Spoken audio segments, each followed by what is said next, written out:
We just got a huge update from the pistol brace ruling from Judge Reed O'Connor. There's some really great news and there's some not so great news that you're probably not gonna love, but we're gonna go over all of it real quickly in this video. Just got off work, so I'm gonna try to get this filmed and edited as quick as possible. If you enjoyed the video, please hit the like button. If you find my content helpful, please hit that subscribe button and I really appreciate it. Now for the sponsors of the video, Brownells and Bullet Safe. Brownells is a company that you can use code TA10 to save 10% off orders $150 or more. They have pretty much everything on their website. It's like the Amazon of gun stores and you can get pretty much anything you want there. I highly recommend take advantage of that. Next company is Bullet Safe. You can use code ADVISOR10, save 10% off on body armor. They have soft armor, hard armor. I'm actually gonna be doing a test video on their hard armor. This is the VP3. I've been using this for off-duty or call-outs if I'm in plain clothes. It's been a very nice panel. It also has extra slots here to add more body armor if you want more protection, but make sure you guys check Bullet Safe and Brownells out, and I appreciate them for supporting the channel. Let's get right into this video.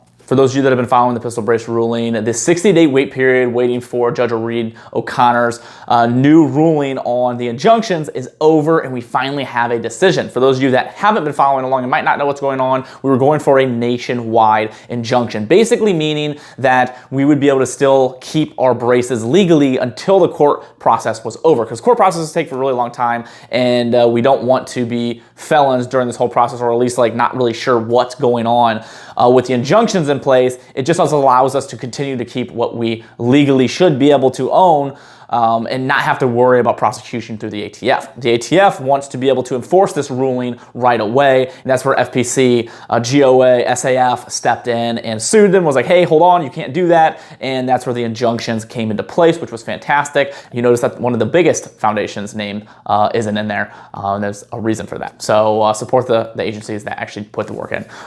Anyway, so the ruling decision on the injunctions, let's go over the good part first. So he basically said in this document, you guys can read it if you would like, but I want to make this as quick and efficient as possible for you just to give you the cliff notes of what happened. He basically mentioned that braces allow firearms to be more accurate. And some of you might be thinking like, no, it doesn't. Like it doesn't do anything to make the gun more accurate. But hold on.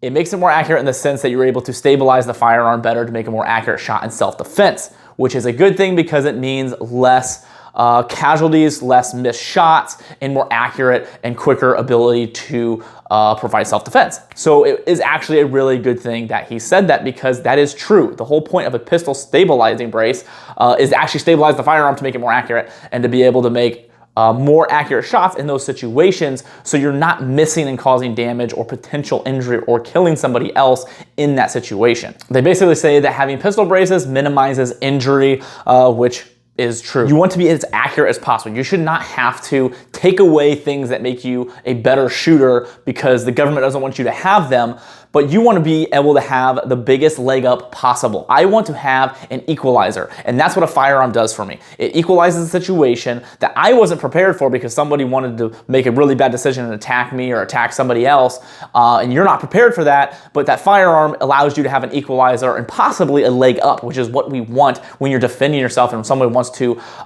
cause harm to you or your family. It's crazy to me that certain government agencies want you to be less accurate and less deadly because they don't want you to be able to use those firearms against them if anything were to ever happen. He went into a lot more detail with like the accuracy thing and a lot of like legal jargon that's just really confusing. I could sit here and read it all to you, but if you really want to read it, absolutely go read it and read it for yourself. But it is just a long document of legal words that I would probably just screw up anyway. So now for the bad news. He declined the nationwide injunction, which means everybody would be covered under the injunction and be able to keep their pistol stabilizing braces until this whole thing is finished. But there is some good news in the sense that Firearms Policy Coalition is still under an injunction. So if you are a member of FPC, you are still covered to have your pistol brace. Now, with that being said, the SAF, the GOA, and the other organizations will likely be following the footsteps very soon. They just have to file all that stuff. So it might take a couple days, maybe weeks. I don't know. The court system's goofy, and it takes a long time for a lot of the stuff to go through. But if you're a part of those other organizations, don't worry. The chances are you will probably have your injunction soon. But right now, as of this video, and the time I'm filming it, 8 or 10, geez, 8, wow. I don't know what day it is.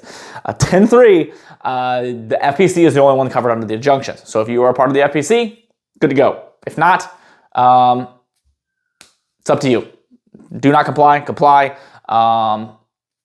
completely up to your decision. But I will say, the chances are here very soon, they will be allowed to have those injunctions as well. So is this good news? Is this bad news? I mean, the nationwide injunction that we really wanted was declined, so that kind of stinks. But a lot of the stuff he put in that court paperwork is a really good thing, and it hopefully will pave a way towards the end of this and maybe more. If he said things like having these accessories is more accurate, which allows better self-defense and less injury and risk of death of others that aren't involved, that's really good to be in there because if we sue over other things, hopefully that will allow us to win other court cases, potentially get some more things back that we should have never lost in the first place.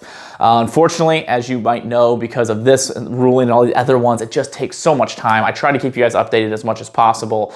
I try to get this video as quick as possible, but that is all the information I have right now. I will keep you updated. I'm sure, like I said, all these other agencies will be covered under the injunction. I'll do a video if they are as soon as possible to let you know. But for right now, FPC, you're good to go. Other ones, not so much as of now. A couple ways to support me and the channel, the things I do here. There are some discount codes from companies that I personally trust in the description that you can use to save some money. And there's a link to my link tree. Anything you use ordering through those links does help out the channel, and I appreciate that. If not, liking, sharing, subscribing, and being interactive in the comments is a super big help, and I appreciate it, and I love interacting with you all in there. A couple companies that support me in the channel, things I do here: Brownells, Howitzer, and Hold Display. Brownells, use code TA10 to save 10% off orders $150 or more. Howitzer makes amazing clothing. They donate 5% of proceeds to charity, and they've donated over $2 million so far. And then Hold Up Displays makes these racks. Other than that, guys, thank you so much, and I appreciate you all.